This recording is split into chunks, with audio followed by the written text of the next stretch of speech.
All right, let's do this, people. I'm Lisa. I'm the co-founder of Buddy, as mentioned. And when Annette asked me if I could moderate this panel, I thought to myself it would be really easy to, get a bunch of technologists up on stage and talk about the future of AI and how everything's going to happen autonomously in all our yards. But I thought that's probably not that helpful for everybody right now. There's this big buzz around AI. And there are actually a lot of companies, a lot of scrap yards just like yours, who are using AI in their physical operations today. So that's really what we're here to focus on, is what's happening in the yards right now with AI. But before we get going, I'm just going to give you a little bit of a working definition of AI because, we hear a lot about it, but basically it's just software that can look at information, data, images, photographs, and make decisions like a really experienced person, right? And the best part about AI is it never misses a day. It doesn't go on vacation. It doesn't forget. And it doesn't mind working 24/7. And it's basically taking your best employees across your entire operation, all the way from your weighbridge and your scales to your back office, to your trading department, your inbound operations, and cloning them. Cloning the best of the best and putting them to work 24/7. And so I think, how to prepare for AI, we really need to have that base layer, and that is data, right? And all of you have heaps of data sitting in your operations already. You might not be doing much with it or enough with it, especially with regards to AI, but you've got data. So if you're thinking about your inventory system, or you've got a repairs and maintenance system, or your health and safety data, your cameras, your ATMs, all those things have data in them, your trading operations, there's all data there. And I like to think of data in this industry as feedstock, right? And AI is that shredder. If you've got no feedstock, AI is not going to do anything for your business. So that base layer really is data and capturing data, even if you don't know yet what you're going to do with it or how. So just thinking about every area of your operation, and sometimes data shows up where you're not thinking about it. Someone's WhatsApp conversation is data that your organization can use, right? A picture or photo on the weigh scale is data that you can use, and not just to send on your scale ticket. The next layer is intelligence, right? And this is where AI comes in, and this is going to be the focus of the panel. And this is taking that data and turning it into something that you can act on, right? So it's not just a report that tells you this happened in the past. It's telling you this is happening somewhere in your operation right now, right? And this is what you can do about it. And that is very helpful. And it's something that's very consistent in the sense that, like I said, they show up, they do the job, they can work for as long as you like. There's also another aspect, another layer, and that's agentic AI. Now, this is where AI is able to actually make decisions and take action for you. So if you think about a repairs and maintenance system, a machine goes down, it actually calls out a mechanic, and it orders the parts, and it coordinates the timing of that. We're not focusing on that right here today, but just putting it out there that it is something that exists, and that you'll probably hear a lot of agentic AI. That's what that is. Now, I've got on the panel today 3 brilliant operators here who are either employing or deploying AI in physical yard operations right now. So I know they were introduced a little bit earlier, but I'd love each of you to tell us who you are, what you've built and why, and the biggest impact what you've built is having on scrap operations today. So I don't know, let's start with you, Raghav. Okay. Good afternoon, everybody. Good morning. Good afternoon. Good morning. How are people doing? Come on. Something. Did we all miss breakfast? How are we all doing? There we go. It's nice to meet all of you. I'm Raghav. I'm the CEO here at Visia. We describe ourselves as a hardware or sensor enabled physical intelligence business that builds customized workflows for some of the most critical parts of the supply chain. That's an overly complicated way of saying we install cameras, conveyor belt x-rays, and cargo x-rays at different points of material ingress and egress at recycled metals yards. So think cameras and iPads that look at visual like loads of metal as they get unloaded or as they come into a yard, or in some rare occasions, these 30-foot by 60-foot cargo scanners that actually scan entire truckloads coming into the scale.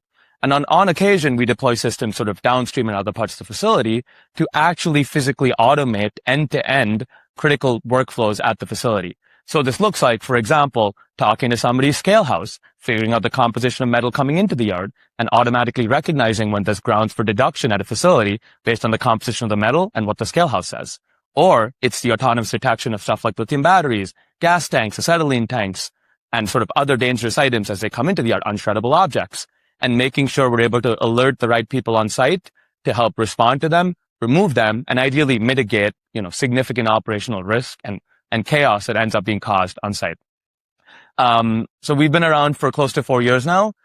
We've had the responsibility of deploying technology at close to 40 locations across North America, including a lot of people in this room, which is really cool to see, and operators and yard operators across North America and other parts of the world as well. I think for us, the real big takeaway over the last couple of years, I think certainly, being at the, I guess, to some extent, the forefront of solving problems like lithium batteries in recycled metal, or stuff like, acetylene tanks and compressed cylinders in metal, or even being able to help people really make an impact on that, feedstock procurement cost to make sure that you're actually buying the aluminum that comes in and not the iron mixed into it, are all, very gratifying things that we get to do every day. But I think for us, what's really moved the needle, I guess, for us as a team, but also for our customers, is internalizing sort of what Lisa said, which is it's about the layers of building the system. It's about, okay, how do we take the photo or how do we scan the material? Phrased differently, how do we create the data? It's then about how do we make sense of that data, or how do we build models on top of that are actually able to take that information, guess, oh, this part of the truck contains 20,000 kilograms of ferrous metal. This part of the truck contains 10,000 pounds of non-ferrous. This part of the truck is a gas tank. And then finally, sort of that agentic or action layer, how do you actually drive change to the facility? Sometimes it's more complicated. Like, okay, we're going to use a chatbot to post a comment on somebody's ERP. Sometimes it's a lot simpler. It's, let's have a fire alarm that literally buzzes every time there's a propane tank on a conveyor belt so that we stop the line and pull it off.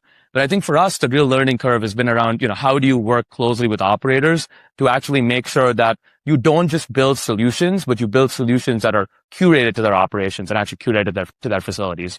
So I guess we describe our business as learning more about people's sites as we sort of continue to grow and trying to do our best to deploy customizable solutions that not just ideally create intelligence or create context, but actually drive outcomes, drive, mitigated risk and drive actual business goals at their facilities. So I think you point to something really interesting there, and that is that all of you in the room today are co-creators of the software and the AI that is going to drive this industry forward. And so, if you are struggling with problems or you've got challenges in your operation, I encourage you to reach out to service providers. In fact, Albert reached out to me just yesterday to say, there's this thing that we want to do and around dispatch, etc. Is this something that you do or could do? How might that work? And by having those conversations, we can then service those needs. And so it's really important, at the end of this presentation, you can just connect with all of us on LinkedIn and do reach out. We encourage it and we love that. That helps us help you. So sorry, Ben. Let's hear a little bit about you. So, what's Sortera? Why did you build it? And give us a bit about it. Sure thing. Thanks, Lisa. Appreciate you moderating today, and thanks for the invitation to the panel. I'm Ben Pope. I'm Chief Operating Officer at Sortera Technologies. We're about 5 years old, so I think the majority of the room has heard me speak over time. And originally it was, we're going to do something no one's doing. And then it was, will they make it?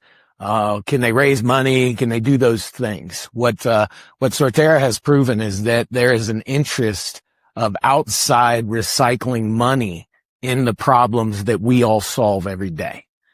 So for me, super exciting to find money that's not coming from the metals industry to support technology that's going to transform everything each and every one of us do every day. So really proud of the team we've built and the business we're building. The core of our technology is built around a software stack that is utilizing multi-sensor data with an AI platform to basically make unique we'll call it packages, near spec or on spec packages of the entire mixed aluminum market. Our interest is very focused on Zorba. At the end of the day, we believe the world is short aluminum scrap for 2 decades.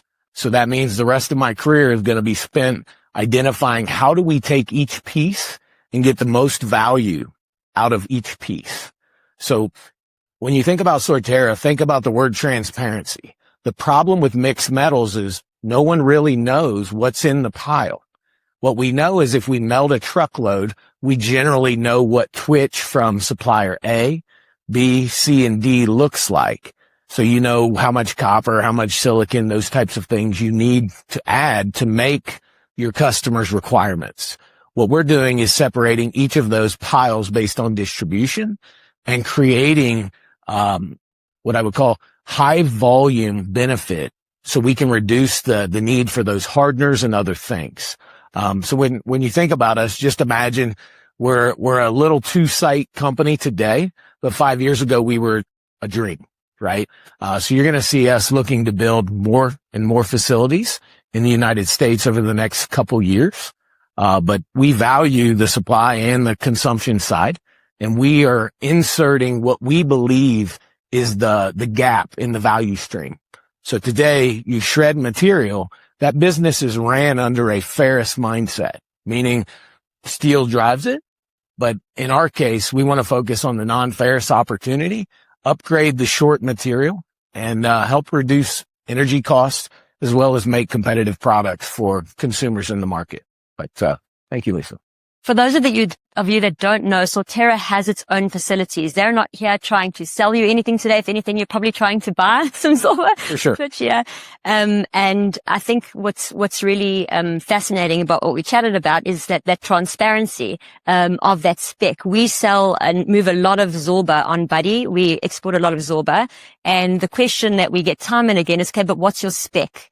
And I'm surprised at the amount of people who don't necessarily know what their own Zorba spec is. And we see every single day people getting a premium if you know what your spec is, especially if you've got a better spec, than the average guy out there. So it's really powerful, whether it's in selling to you and understanding that spec or however you do it, but it's becoming increasingly important, especially if you want to upgrade, as much as possible.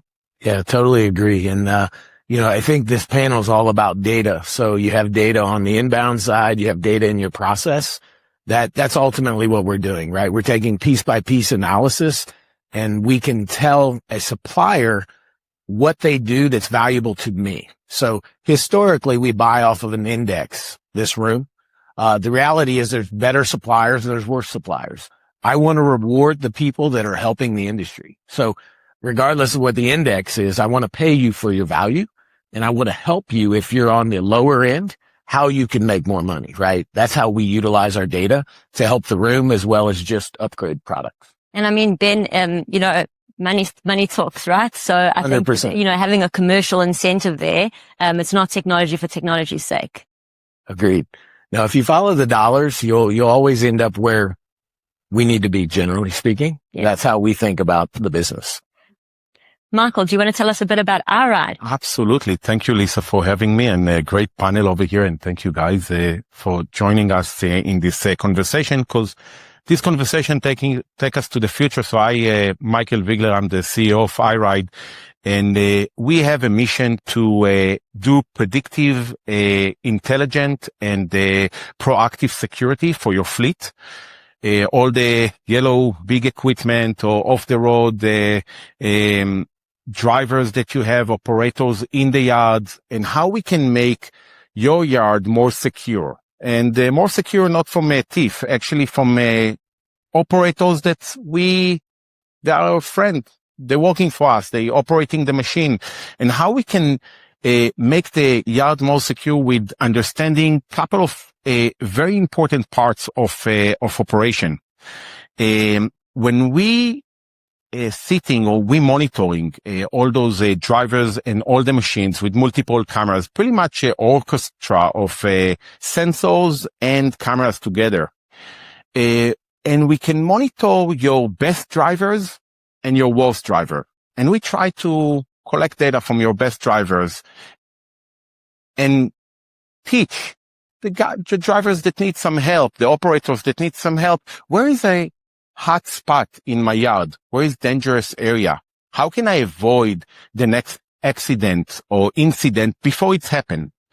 We talk about, our mission is actually called the 2-second rule, because we're saying in 2 seconds, it takes only 2 seconds to lose life, and with that coming a lot of liability.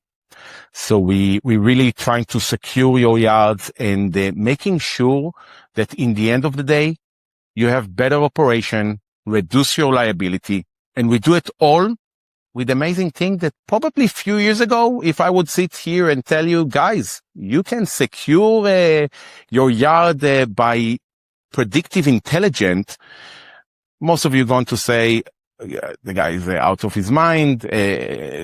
Don't worry about the heavy accent. I'm going to let you guess in a bit where it's from, but but aside from the heavy accent, the guy probably not really connected to the ground. Actually, today we see that it's helping so many, and I think in the next couple of questions we're going to touch some real reality of how it's helping and some kind of event. But before we get there, I want to remind everyone over here in that's sitting with us, I can have a virus, controlling machine today or destroy the machine, but I cannot have yellow machine now destroy virus. And here we're connecting the virtual world to the physical world. And actually we're doing the connection, like all of us over here in the panel, doing connection between physical, the real world, reality, to a software. And that's fascinating. It's a moment in time that not too many people, no other generation be able to say they've been here. So it's a fascinating moment. The leap in technology is something that never done before. We see technology faster, better. Let's see where it's going to lead us. But for now, we are EYERIDE and we do safety. So I bring it back to Lisa. Thanks, Michael. You know, just over a year ago, we made a quirky little post on our Buddy LinkedIn page that's had a container, and it said, "Hey, ChatGPT, load my container for me." Right? And I think as a really physical industry, we sometimes think, you know, we're maybe immune. AI is not coming to take our jobs. And I can tell you, we went to go see Cirque du Soleil the other night. Fantastic show. If you haven't seen it, definitely recommend it. And I turned to Stuart and I said, AI is definitely not taking these people's jobs, right? But I think we're in an industry where it's going to be a situation of, you know, a human plus AI, right? It's not coming to replace us, but there's definitely that aspect. So I'd love to hear from each of you. Let's start with Michael at the end there. What does your AI replace or improve that until, you know, your software was around, they relied entirely on a human to do that work? Great point. So today with AI, what we're doing, and I'm going to start with a quick story. We had the operator in Texas, 105 degrees out there. He's in the machine, and we see a guy that had a good driver score. We scoring the driver based on driver score, so based on you know, hard braking, sharp turning. And in our industry, we have other events, like if he's dizziness or fatigue or using the phone too much or listen to music or, getting to object too fast to close. And the guy was a great guy, like top performer, like every dream of every employer, any company. The guy suddenly have a horrible scoring. And back in the days, you know, you would say you will never know that he have a situation happening. So you're just saying, you know, I feel this is a great guy, he's a great driver, he's great operator, safe. I don't need to worry about it. Because in 2 weeks of a difference, you will never know. But because we measuring in a day base, in an hour, in minutes, and we bring the edge device all the way to the machine. So the edge device, let me just refer what it means. We bring our cameras in real time doing predictive. So you're having real time stuff happening. If I doziness, I can be the most awake guy in the room, but today I'm tired.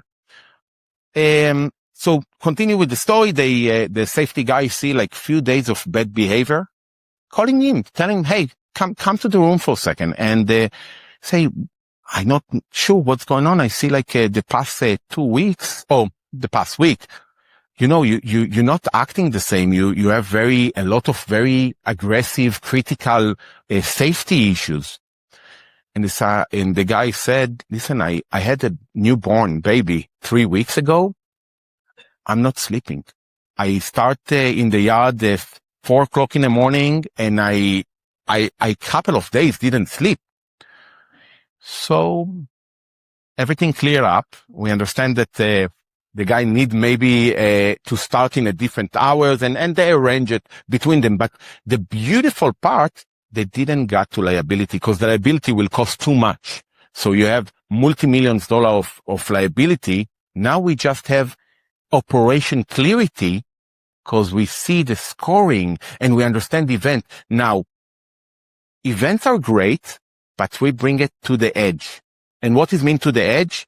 The operator himself have the ability to get alerts and saying, I see you doziness, maybe take a break, alert him.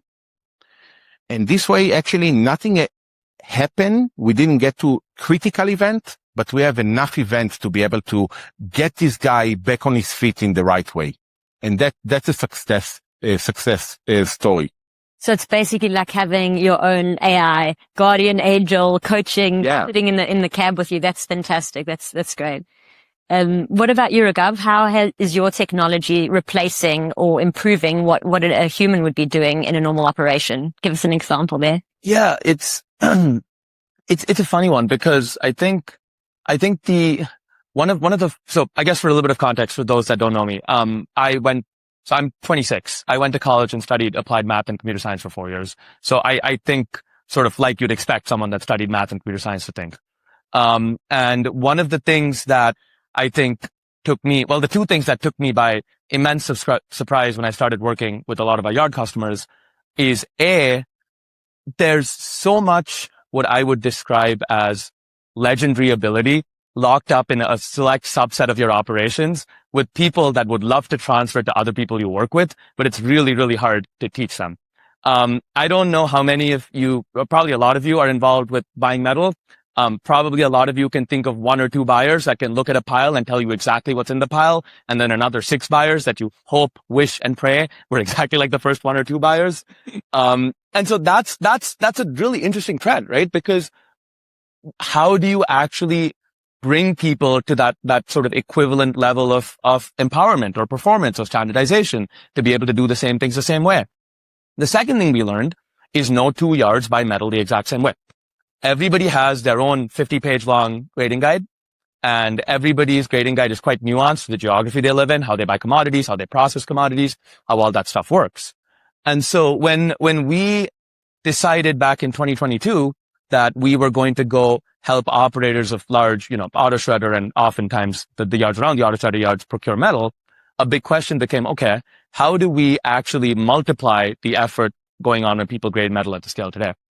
And turns out that if you spend a ton of time, and I mean to some extent an unhealthy amount of time, and some of our customers will certainly tell you that, with the actual operations team, and work to actually replicate grading processes digitally to the point where you can walk around a load with an iPad or with a CCTV camera and then map it to your exact grading structure, all of a sudden everybody grades metal the exact same way your best person does. And I think that's when you start looking at technology and going, okay, cool. This is sort of like a colleague. And more importantly, it's letting the people that had to go look at every pile do work that is often more elevated, right? They now get to figure out when you process what subset of material. Maybe you want to take all your ferrous, bunch it together and run it now. Maybe certain loads we believe are potentially have a ton of batteries, so you want to run it right here and now because you don't want it to sit on the pile.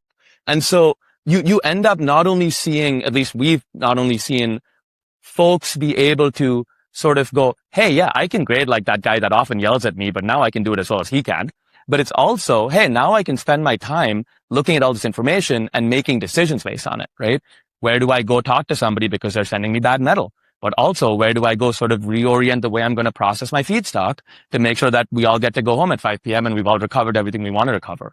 And so I think there's a ton of examples that we've had the good fortune of seeing that sort of result in us being able to further empower people rather than us being able to sort of replace people. The other example is, when you x-ray a truckload of ferrous and find a lithium battery at the bottom underneath the fourth crushed car, that's something that's really hard for a human being to do. And so that's a situation where, people don't get to see through stuff. And so that's another example of a place where you're able to short circuit a process entirely and allow the grading operators to go, okay, where does this load actually get dispatched and how do I handle it instead of, tearing through it to check with the crane if there's something inside that you need to be warned about.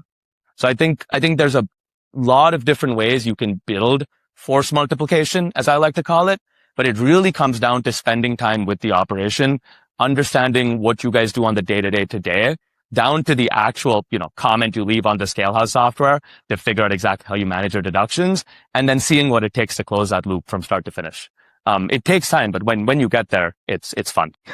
I'd love to chat to some of your operators actually and ask them if this has really been helpful. I know when we were managing and running our own metal recycling operation in New Zealand, you always have customers or suppliers who come and they argue with you about the grade. And I mean, sometimes even in the street trade, we had some like actual scuffles, people throwing punches and things like that over what this is grading. And I think it must be really nice to say, well, the AI doesn't make mistakes. This is clearly this grade, Well, I think one of the things that we sort of founded the company based on, and I think to some extent it goes back to the math background, is we quality control all of our machine learning models. So we literally show up at your yards and put propane tanks in your trucks, spiked empty propane tanks that we punctured to make sure there's nothing inside them, but in your trucks, run them through your equipment and give you transparent accuracy scores on how good the models actually are. And the reason that helps is, yes, it also builds customer confidence. But more importantly, when you go have those tough conversations with your partners, your suppliers, the people that you worked with for 20, 25 years, it's not, hey, the iPad freaked out and there's a photo of something. It's, here's the actual scan of your truck. Here's the, sort of dangerous item in there. And what can we do together to fix this problem, right? Like the ground reality also is that the entire supply chain is a partnership. And as much as, we want to make sure that we sort of ensure that our customers conserve as much procurement value as possible, the flip is, you want to make sure that your suppliers continue bringing you material forever, right? And so there's certainly a balancing act in what it means to first understand and gather intelligence, and then what it means to sort of act on it for each operation, how they sort of put a strategy together around that. Yeah. So it's a fun conversation. Yeah. How about you, Ben? What's happening in your operation that's sort of improving or replacing the humans? Yeah, so I think the way Sortera is impacting the value chain today, historically, mixed materials in excess go export, right? And if you go to Southeast Asia, you see women and children sorting scrap. Principally, we think that's just not the right method. So we're a developed market in the U.S., which means we need technology in order to counteract that. And that's what we've done with our AI.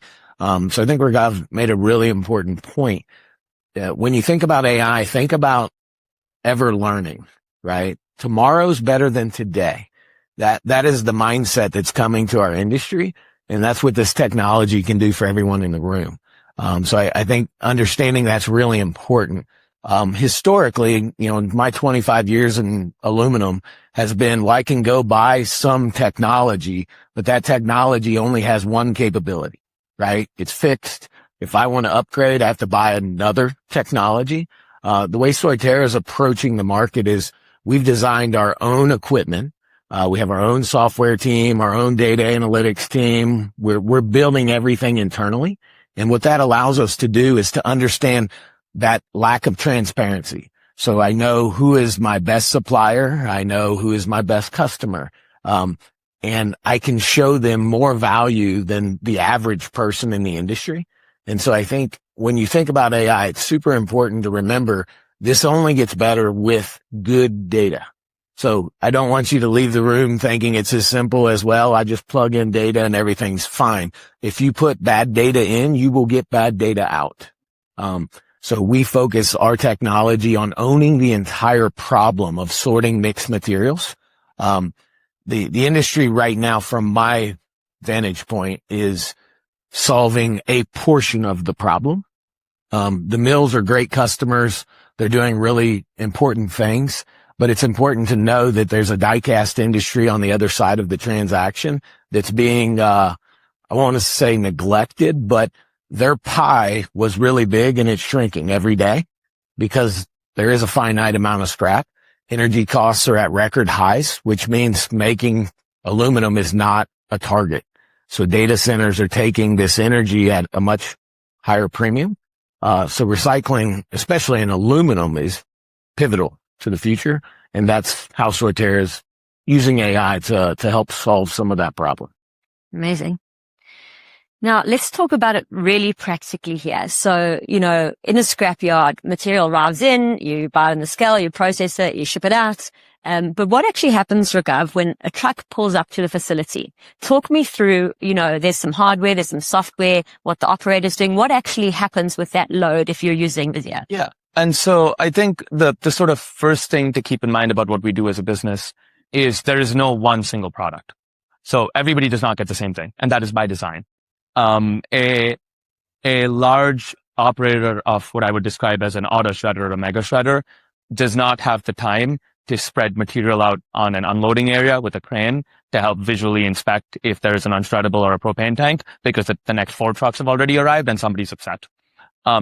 An operator of a feeder or a consumer yard that is sort of aggregating material to send to a shredder, on the other hand, has some breathing room oftentimes between loads, often has a slightly different volume setup, often has a slightly different financial setup, and maybe the cameras actually work better. And so I say this to say step 1 is actually working with the business to figure out how does the material move through your supply chain? Where do we want to find the bad stuff, for the lack of a better description? And then how do we build technology-enabled process that we can deploy at each part to actually find the bad stuff? So to give 2 different examples, let's think of a world where we have a bunch of CCTV cameras or a bunch of mounted, just regular security cameras at an unloading area at a feeder yard. And let's think about another shredder yard where you have this gigantic arch, which is basically an X-ray that is literally scanning the truck as it comes in. In both cases, actually, the tech works quite similarly. We have systems that are continuously observing this equipment to see when there's a change, or to see when a truck shows up, or to see when material is unloaded in a region, or to see when a crane appears to start manipulating stuff. When the sensor is activated, we have, machine learning models that basically continuously process the data that comes off these sensors and make sense of what is actually in the frame. One of the things about us that I think people don't maybe realize on first impression, but it's something that we are quite proud of, is we make an effort to figure out exactly what the composition of the entire material stream as we see it is by mass, which is a sometimes shockingly difficult problem to do correctly because the weight of metal is sometimes really hard to predict correctly. But when you do it and when you're actually able to tune it in, you're able to give operators basically a real-time stream of the composition of what's coming in, including any, if you have cameras, visible deductions and visible contaminations that the system automatically picks up. Or, if you're looking through a scale with an X-ray, even the invisible batteries or the invisible gas tanks or the invisible 3 or 4 pounds of dirt at the bottom of the truck, that you're sort of able to pick up as it moves to the scale. After that, what happens is, again, highly custom to each organization, because you have to build technology that works into what the operator's day-to-day is and not expect the operator to mess up their job to make your stuff work for them. That's not how, in our opinion, the world works. And so whether that means, talk to the scale house, figure out the ticket number, figure out what the grade is of the truck and only alert if there's a deduction, or whether that means, figure out who the shift supervisor is and send them an alert so they can redirect a truck to a part of the yard where they're going to shred it instantly because there's potentially batteries in the load. That last step is actually highly custom. And we believe that's just the way it should work, because if you or anybody, not just me, but if anybody wants to go into a high pressure, high throughput business that has done things the same way, very functionally for a long time, the answer is not to tell them to change everything. The answer is to give the operator the most seamless way to benefit from the technology while ideally not changing much else around them. Like, that's ideally what a good product does.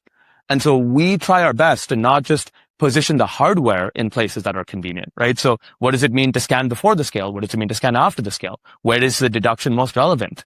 But also at the software level, how do you talk to the scale house? How do you close the loop to actually implement the change on site? And I think the whole thing together, proves to be a pretty compelling package. Something that Ben brought up, which I think makes a ton of sense, is the concept of, the work that is optimal for people to do and the work that is not optimal for people to do. One of our earliest customers is, a large, auto shredder yard that wanted to use cameras to detect, acetylene and nitrous oxide and gas tanks as it came up there, as it was unloaded on their unloading areas. And to this day, I remember a conversation I had with the general manager on site where I was like, why would you ever use cameras to detect gas tanks? Like, can't the guys just see them with their eyes? And he looks at me and goes, you sit in an office all day. My guys are out on the yard floor for 14 hours in the rain, the heat, the sun, and the moisture, and they're trying to guess the composition of metal. You do it in hour 10 and tell me if you catch every gas tank. And I think that's a very fair way to look at it, which is over time, human beings get tired. Human beings have, very natural drops in concentration. The benefit of these systems is they become very predictable. So you can codify process around it, right? Like every time you see a mismatch, you can do something automated. Every time you see a deduction, you can auto text your commercial person and tell them that, hey, it's time to do 3 strikes and you're out with our supplier. And so building that process around the technology allows you to go from, hey, we're scanning a truck as it comes in, or hey, we're taking a photo of, a load of breakage as it comes in to look for deductions, to, yes, there's actually an end thing that we've done at this business level. And look, it turns out that the next level will hopefully be cleaner. I mean, you touch on an interesting theme there actually in there, and you kind of passed over it as part of your story, but that's change and change management. And, I think that is actually the single biggest barrier to effectively implementing any technology in this industry and other industries as well alike. And I think the less change a system requires of you, of course, the better. There is going to be some change, however. So I think whenever implementing any technology, I think there's always going to be a work stream and somebody, a specific individual who's accountable for making sure that they are driving that change management in a way that's going to help adopt, because you don't just purchase the technology and you don't just implement the technology. You've got to get actual humans to say, hey, this is making my job better, this is making my life easier, this is something I want to do, and there's always that alignment if you're bringing in a product or a tool or technology that is really doing that. It's not just helping maybe the balance sheet or the cash flow, but it's actually also helping improve the work experience of your entire team or those who are touched by it. Totally. Yeah. So Michael, tell me something. You've got your cameras and your sensors in facilities and trucks, thousands of them, across the country and elsewhere. What is actually happening with these cameras and sensors? What are they looking for? What are they doing? Like, what's that put me in the cab of a truck right now, with your system. Tell me what happens there. Yeah, fair question. It's, so we first, after collecting over 4 million hours of driving with our system, we have a lot of data. Okay. And I want to take to both panelists with me here through good data. It's much more important than a good model. If you tell me you have bad data in good model, I will choose the good data, the model we can fix. So what's happening? We're sitting in the cab and we have operators throughout, and the system is actually monitoring everything that happens in the cab all the time. It's part of the driver. It's co-driving with the driver, with the operator. At the same time, alerts can show the fleet manager or the safety guy in real time. So we have, it's a heartbeat, and we understand driver fatigue, driver distraction, doziness, cell phone use, seat belts. In our yard, we need a lot of us. We need to have yellow vest and a hard top and all the way could be a steel shoe if we have a unique one and they not get too dirty, which hard. But we monitor it. And some of it is also to see the health of the driver. And that's something that we see the industry going into, because, in the end of the day, the machine is still operated by human, and for now in this stage of the technology. But as we see its progress, we start to understand that we need to connect to the vital, to the human body, and to stream the human body data through the system that we have. So we have vision, we have wearable, like all of us like to have, and be able to understand what's happening with the driver in real time, saving the moment. Aside from saving the moment, you now have better operator that able to explain and do training, the safety training that you have in each one of the facility, and really give examples, video example for good operator, empower the good operators, the drivers, and be able to maybe sit aside and take the people that are more dangerous and critical or dangerous event and show them how to improve. And the improvement is the main important stuff. But because we connect to also the machine and we take canvas data, like we're lifting data from the machine, now we become super intelligent because we're just collecting data.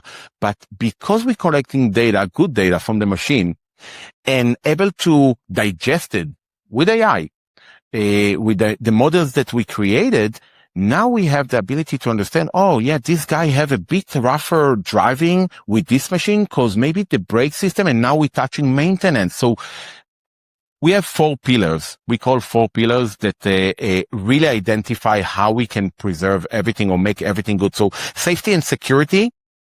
I don't want to scare anyone here, but safety and security, including cyber security, because we're connecting a lot of devices to the machines.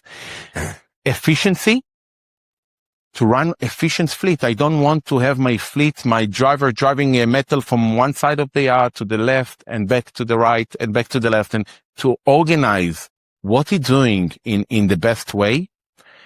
For sure, compliance, driver vehicle inspection report before we start using the machine, the post-inspection report, and then you have the maintenance or the sustainability of the system. How we make sure that we following the expensive millions of dollars of machines that we have, but we have our A, B, C service record being done in the right time. And how we connect all of it to security? Because each part of them, unnecessary move is another security risk. Machine that's not being maintained the right way, security risk. A person that not comply in the morning with the machine and make sure that the machine is like past the driver vehicle inspection report in the morning before I touch the machine, it's a safety risk. We're taking all those safety risks. We mitigate them. We do clarity throughout the operation. And in the moment that you have clarity, it doesn't matter how you going to approach it, but you at least see what are the problem, where I need to touch to fix. And we actually bringing a next generation of stuff to teach the manager how to manage his people. And that's all being done with AI. So when we're looking at a safety score, we have kind of report that being generated and is actually helping the manager to come and speak with the operator, with the driver. At the same time, sometimes we eliminate in non-critical risk, we eliminate the manager because operators that sitting in operating and moving the machine and it's hard and tough. They don't want managers. Uber doing it perfectly. They sending people around. They not need to, nobody from Uber tell him, hey, go pick up Michael from Mandalay Bay and drop him in different location, right? The app doing it. And what we find out that we give operator a tablet or through his phone, or to a terminal, the information, now we eliminate the manager. The manager know about it, but he just read and say, you know what? Yeah, I should stop using the phone, and maybe I need to be more alerted when I passing this dangerous hot area in my yard. So now I know it because I going to protect myself. So it's a great thing to see. So that's what happened when you're inside the machine, when you have this kind of environment, we co-driving with him. We make sure we keep you safe. We keep the company safe. They need the job as well, correct? And the company want to be reduced liability, everyone. So insurance companies love it and they get reduction, and that's money. So it's all positive. I mean, in an industry where Stuart actually taught me everything I know about scrap metal, by the way. And one of the first things that he taught me is every time that you touch the metal, you're adding cost to it, right? And we don't have data on this without, tools like yours to see how many times each operator is touching the metal to load that container from the point in time when it comes in and we send it out. This is an invisible cost because there's not a data point. So in a metal recycling operation, you're talking here, safety and compliance and liability, but there's actually also a commercial incentive to understand what's happening with the movement of your material and your vehicles inside your scrapyards. Yeah. It's super important. And we in some of the trucks today, you not even need to have extra equipment. We take the data from the equipment himself. So if you have loaders and, we measure the load before and after, and we know how much earth or how much material being moved from one yard, from one part of the yard to another part of the yard. And it's a lot of data. But when you present it the right way, you just understand if we organize our yard the right way, saving so much invisible cost, like you say, and reducing risk, unnecessary risk. In the end of the day, it's the bottom line. It's increasing the bottom line is what make it unique, because the systems, all those advanced systems, come to improve the operation, right? We're here to do better, and you have the best employees. And the best employee is actually helping your best employee with AI to become superhuman. And we're creating superhumans because of AI. Ben, tell me something. A lot of people here have seen a regular sorting operation, even maybe quite a high-tech sourcing operation. But for those who haven't seen your operation, can you just explain? I think if I remember correctly, you had 8 AI sorting lines, right? Can you describe your floor to us? What does your sorting operation look like? Yeah. So, if you go downstairs and you tour the show, you'll see a lot of people that make what I would call a standard box. So it's kind of rectangular and it does a binary or a trinary sort. That hypothetically has been what the industry's focused on. The industry is also focused on a throughput number, right? So we're going to run 10 to 12 tons an hour and I need a box that can do that. So for 25 years, that's been the mantra that I've learned. I've been taught. When I joined Sortera, the dream of joining Sortera was to flip that upside down, right? So if you walk into a Sortera facility today, we're feeding pieces vertically and we're blowing off horizontally. What that means is as long as I have distance, I can sort as many things as I want in one pass. So theoretically, that is an advantage we have in our design. But more importantly, when you add the AI to the data we collect, one truckload of tweak, twitch, something of that nature is about 1.4 million pieces. So every day we're running 10 to 15 loads a day. So I'm generating, 20 million pieces through the system. And then on top of that, I'm pulling lots of data. So sizing data, chemical data, color, edge case data. And we're using that to train our own kind of neural network, right? That we're saying we understand aluminum better than anyone. And therefore we can help lower the cost curve of sortation via AI and analytics, right?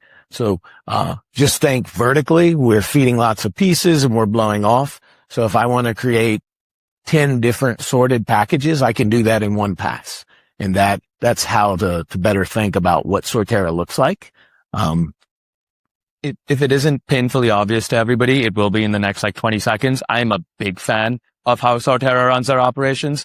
And I think one of the reasons I am is because I think it's a very good example of something that we believe quite strongly in at Visia, which is the combination of what does it take to move the needle operationally, and how do you bring technology into that conversation to actually drive towards an outcome. I humbly disagree with the Uber analogy and the Uberization of yard analogy a little bit, because I think once you see what a propane tank popping at a facility looks like, I think your faith in autonomous operations changes a little bit, because you have to react like this if there's a spark or if there's something else, and computerized software is a little bit far away from being able to sort of do all that in a perfect way. And so I think we are a ways away from saying we can do stuff like on a pretty little single pane of glass without, going down onto the floor, candidly speaking. And I think that's okay, because I think the middle ground, which is honestly where a lot of the actual operational improvement lies, is sort of getting your hands dirty at the yard and figuring out, okay, what can I change about this line? Or what can I change about this specific belt configuration? Or what can I change about how this crane operator messes with the material as it gets unloaded to make the propane tanks appear so a camera can catch them? Or to put the material on a way where I can get an X-ray on it so I can pull data out. So I think not to sort of continue harping on what Sortera has done, but I think, if there is something to, at least for me personally, that I learned from how Sortera has set their operations up, it's that spending time with operators on that messy middle of like, here is what the tech is. The tech can be made extensible. The entire point of technology is to customize it to your operations. So how can we set something up that is optimal to exactly what you need for your spec and for your operation? Because there is alpha there. And I think that like Ben and Ben's team are a walking, living example of that, like genuinely speaking. So. And I mean, Ben, you might kill me for saying this, but I think that if you can go see a Sortera facility or watch a video of what they do, really why I was excited to have you on the panel was to show the art of possible, what is possible right now. And it just changes our perspective. It expands the horizon on what we believe is possible. And then you can say, okay, well, let me right size that for my operation, right? I'm not saying, go out and build a Sortera,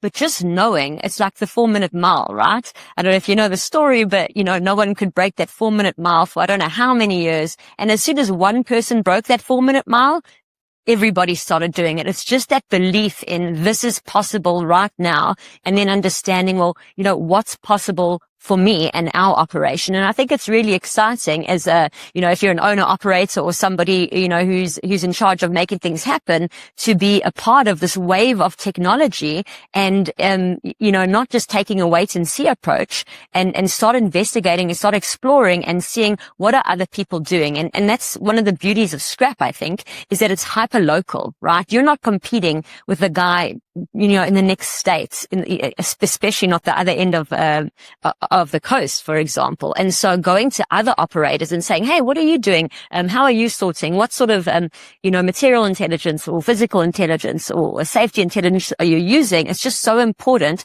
for that cross-pollination understanding. And, a rising tide raises us all. And so I think, for this industry, we did miss a couple of waves that were late to the innovation in our industry when compared to some other traditional industries. Like, for example, construction, I would say is ahead of us in terms of that adoption curve and other technologies. It doesn't need to be that way, with AI. And I think ReMA is a huge part of that. We're all in this room having this conversation, out there having those conversations. And I think, that can be a real catalyst, these relationships and these forums like this for that.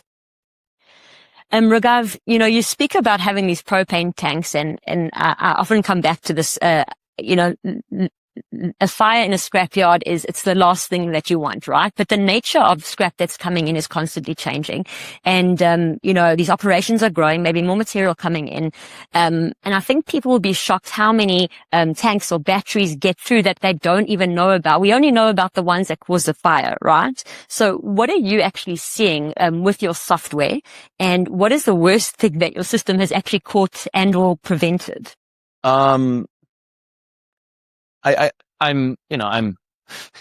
It's very, I guess it's sort of hard to, provide specific data without, going into unnecessary detail about somebody's material stream, which is something I try really hard not to do. I think a couple of things are true at the same time.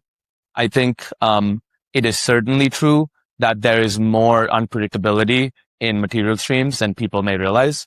I think that's true for sort of safety hazards.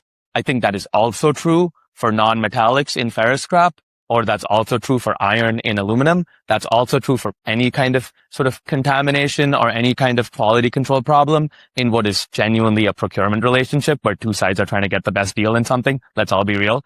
And so I think there's always the question of like, okay, what is in the material?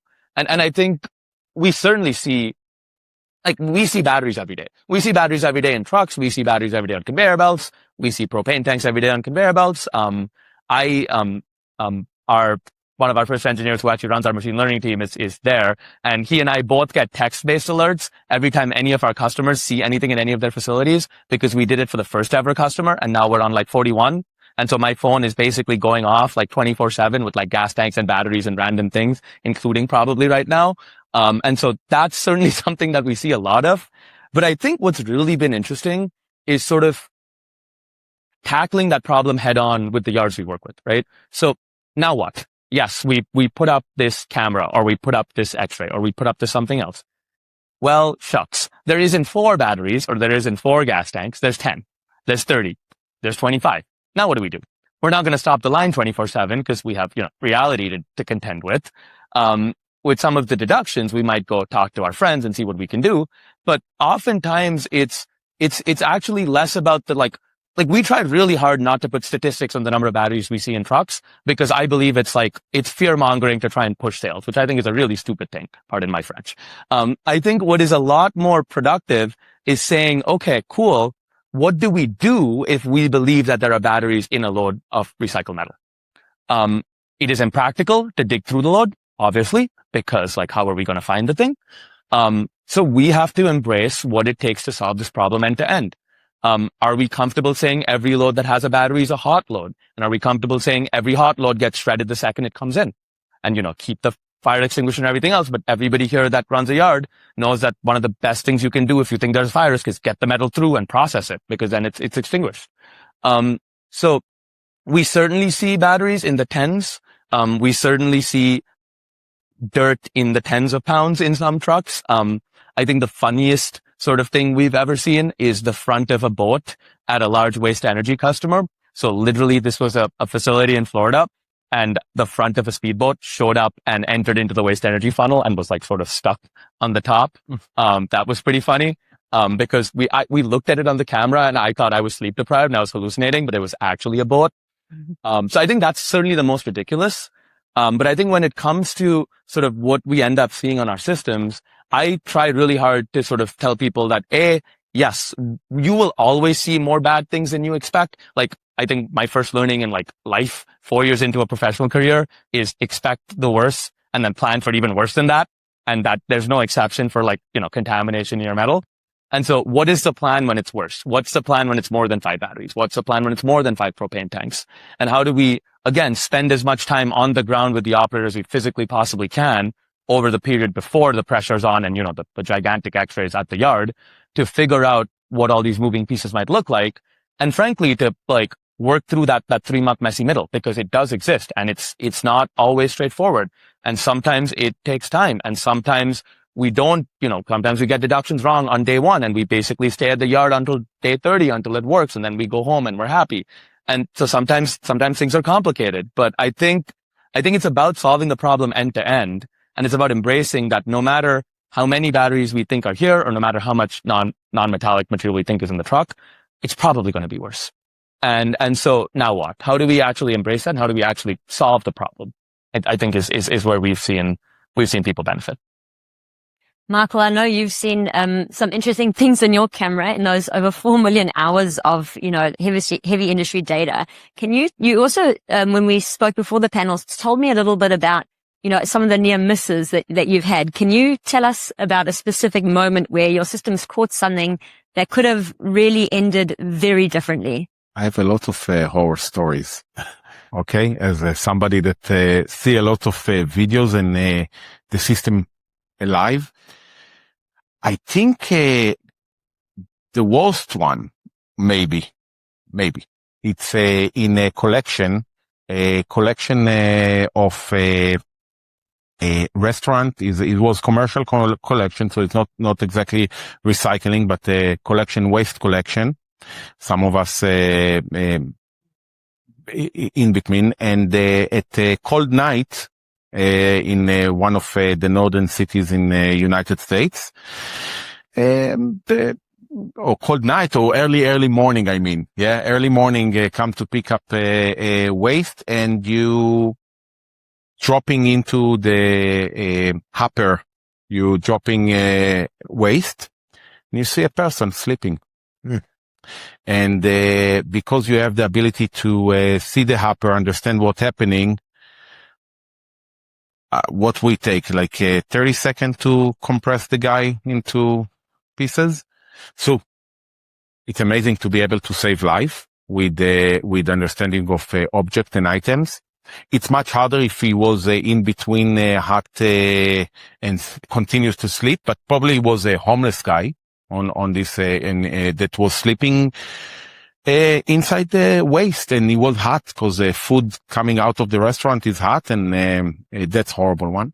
But it's not ending there. We saw drivers with heavy loads making it turns and almost like if the system not tell them alert them in the same second that you do a sharp turning, and he was able to move it back to the right place, it was catastrophic as well.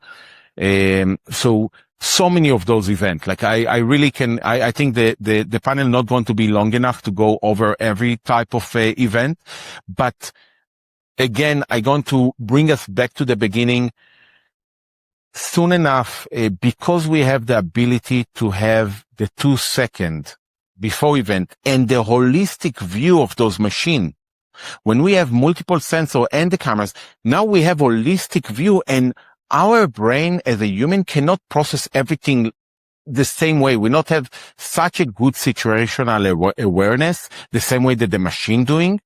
So to be able to alert on dizziness, fatigue, on driver behavior like hard, sharp turning, hard acceleration, hard braking or tailgating with heavy equipment, it's so important because yes, in the yard, we're moving a lot of those. We have a lot of big, heavy machines, but we also have, we transport the material from place to place. And when we transport, we are now with, 20 ton, 20, 40, 30 ton behind us. And how we protect this area? Like we really next to other people with a guy that driving his kids to school, and we're sharing the same road. So how we can actually protect, and we invest a lot of science into it. And without AI, because this panel is on AI, without AI is no way that we would able to get into the result of improving driver behavior, improving operation safety. It's doing incredible. And that's just the first layer. I think the next layer of technology, which coming to the world, will improve it so much more. And I think we keep it to the last. Yeah. Yeah. When I joined the mineral recycling industry, I was very curious, and I would always say to Sjoerd, teach me. You've got this depth and breadth of experience. I want to know more. I want to understand. And I said, how do you walk into a yard and just look at a pile, know what it is, right? Know the volume of it. Like, how do you do that? And he says, it's quite simple. Do you have 20 years? Right? We're in an industry that is really, there's huge labor shortages. It's a problem whether you're talking about in your yards, in your trucks, and, we lose experienced people to other industries as well. And, training used to take 20 years, and AI is now changing that equation. And Ben, I'd love you to talk to this because you're not hiring from the industry. You're running a metal recycling operation and you're hiring MBAs. Yeah, no, it's a great point. So I think as you transition, understanding that 20-year example is real, right? But how do you monopolize or monetize that quickly? And that's what AI is allowing us to do. So, at Sortera, we hire a lot of PhDs and mathematicians, people that can help us on that side. If you come to our plant, you don't see that, but that's kind of the magic behind the engine. But what you do see is, I think to Michael and Raghav's points, we're collecting data that tells us how to operate better. right? So the future of this industry is going to go away from knowing what no one else knows to, it's going to be very transparent, and the values are going to just benefit all of us, right? So when I joined the industry, the game was who knows more than the other person, and are they taking advantage, right? I think we're going more into a transparent world where people that provide value will get paid more. People that don't provide value will get paid less. And, knowing that you can accelerate that curve, for training with data in the experience, that's a value that will pay your company's dividends for years to come. So I would encourage everybody in the room to adopt some level of AI in your business, even if it's as simple as you track data daily of production in an Excel spreadsheet, dump it into Claude and ask Claude what you want to know. And you'll get a dashboard that will teach you more about your business in a matter of 2 minutes. And that can update every day while you're sleeping, while you're driving to work. These are all tools that we all have access to. And I think our industry has just been kind of stiff arming it for a while because it's uncomfortable. It's not the normal.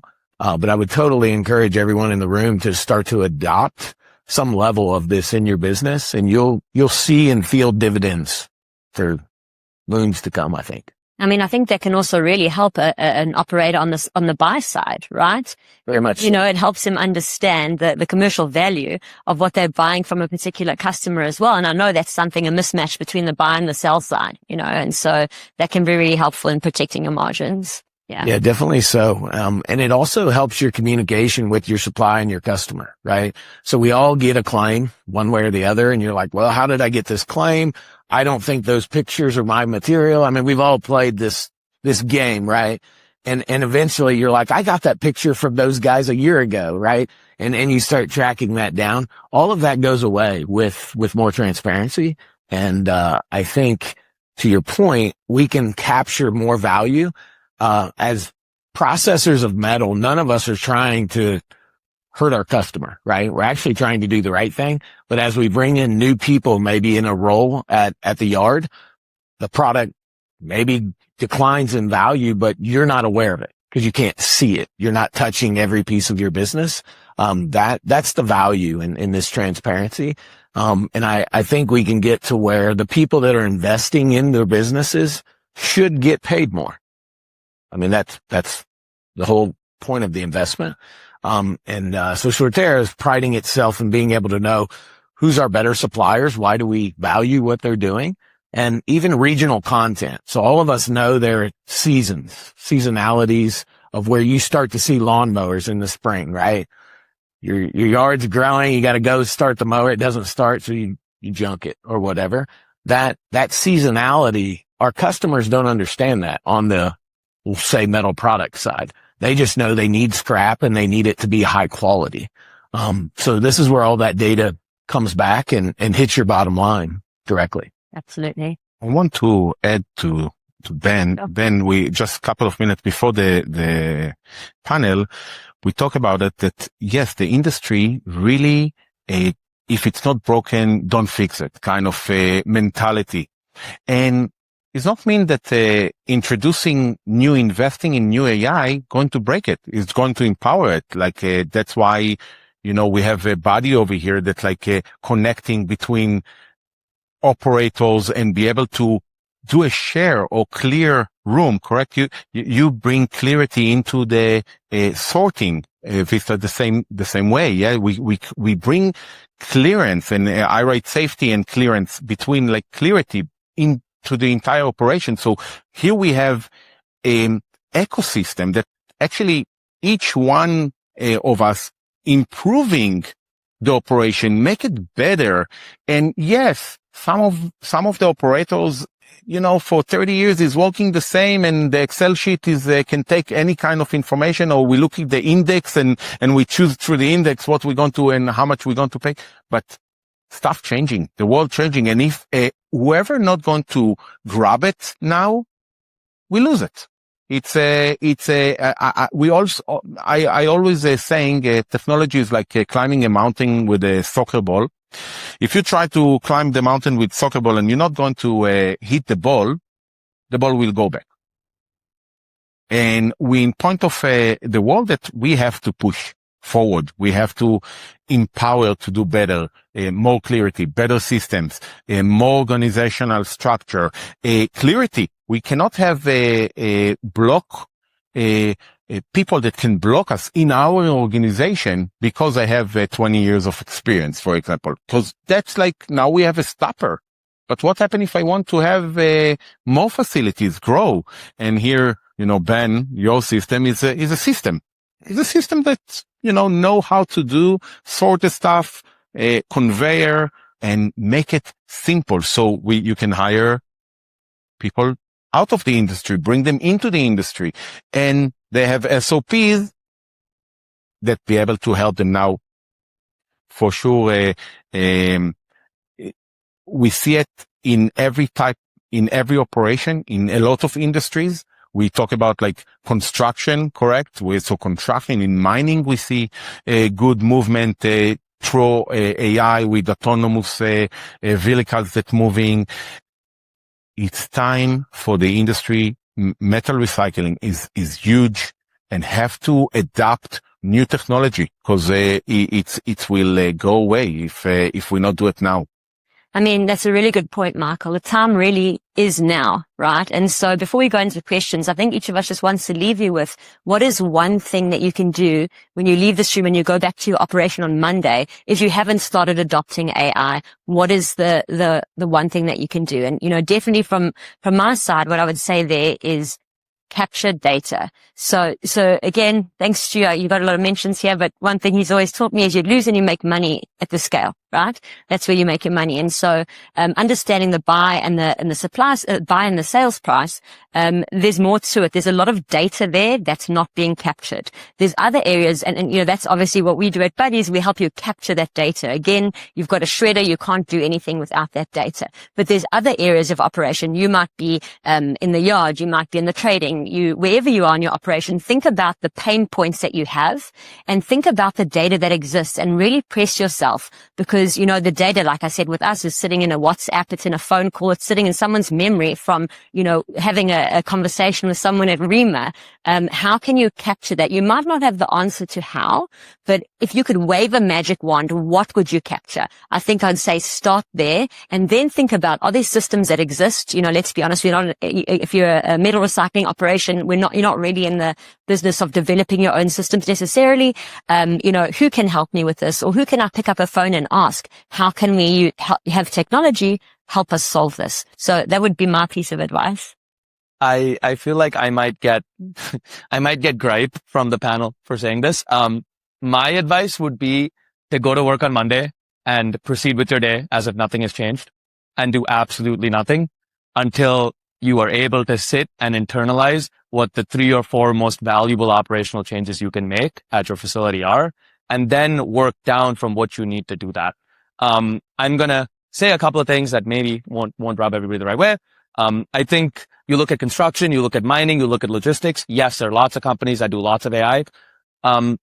Go ask how many of them actually charge their customers fees and how many of them are stuck in the free POC stage. And I think you will learn a lot about actual enterprise value being created at operations and what it takes to save a business money. I think at the end of the day, this is frontier technology. Frontier technology is incredibly cool. I've spent my entire short career obsessed with it. I will tell you that it is something you should spend a lot of time, internalizing, learning, getting good at. All those things are 100% true. But at the same time, there is a reason why we don't invoice customers until we detect at least 97% of gas tanks on their conveyor belt. And it's because the system will not save them money. And we are entering an era where you are going to pay more for Anthropic, more for OpenAI, more for Gemini, more for pretty much every language model provider under the sun, because half of them are going public and the other half have realized that they don't make enough margins. And so we're going to end up in a position where there's a lot of noise in a market that is now realizing that it wants to monetize. And I actually think the best thing that our industry can do is put our heads down, internalize what the actual problems are, put them on a big fat list, and then do the homework that we need to do to figure out how we can solve those problems end to end. Some of those problems will involve artificial intelligence. They will.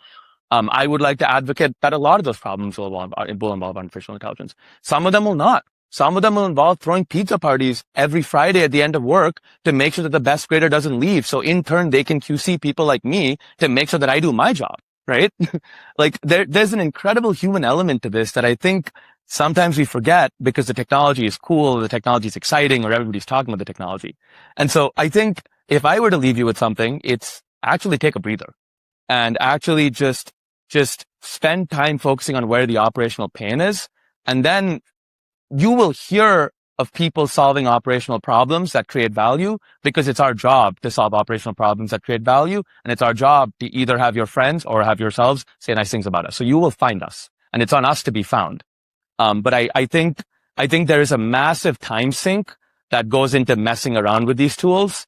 That is also a real risk for your businesses. Like, yes, it's great to understand how Anthropic's models work, but if your head of operations is spending 6 hours prompting a language model instead of making the crane actually load material on the auto shred line correctly, that's also not the right place to be. And so maybe not what you were expecting from the 26-year-old that's like, yay, let's deploy machine learning everywhere. But I think sometimes taking a breather is actually the best possible thing people can do, especially in a world where things are changing as quickly as they are. Yeah, maybe my advice would be, it goes back to the purity of data, right? So as you think about using the tools or embrace using the tools, that's a great step. But just always remember, if the data's poor that you're feeding it, you're not going to like the answer. It's not going to help your bottom line. And you could make a judgment about technology such as artificial intelligence that is not logical, right? That's super important. I think it's a great tool, and I would encourage everyone to just dip your toe in, even if it's as simple as some email summary of what happened for the day, right? So in the last hour, my phone's been vibrating the whole time. So I have no clue who's trying to contact me. But when I walk off the stage, I'll know within seconds, right? What's happening and who do I need to contact next, right? If you ever book flight travel, that's a great place to start. The LLMs are awesome at scraping the internet and getting you the cheapest flight rates. There's so many easy things we can do to get like comfortable with technology that I think have limited operational risk and limited business spending time that I think you should totally spend time on. But I think when you start thinking, what does the future of my yard look like? I think maybe a little bit more. So completely agree with Ben. There's a ton of toy use cases and you should totally be messing around with them. I want to bring us into the scrap and the reality of physical stuff. Look, it's true that we have a hype about the name AI. Yeah, correct? It's a hype. The reality of things, what we can do today, you couldn't dream doing a year ago. So I understand that, yeah, take a breather, and I agree with you. The three top operational problem, always I dealing with that with the same way in EYERIDE, like, what is the most important three things and let's work on them. However, could be that your guy in the field not going to need to be the one that doing using ChatGPT, Gemini, or any one of those great people. In the end of the day, the ability to improve your operation with the tools that you have currently right now are so valuable for the business. You cannot have a blind eye into AI. I strongly believe that you have to work absolutely. I'm not saying that you don't do anything. I'm just saying do it to the plan. Yeah.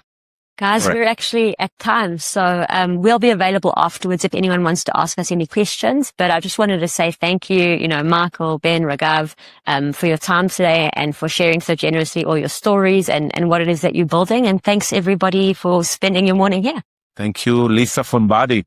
Okay.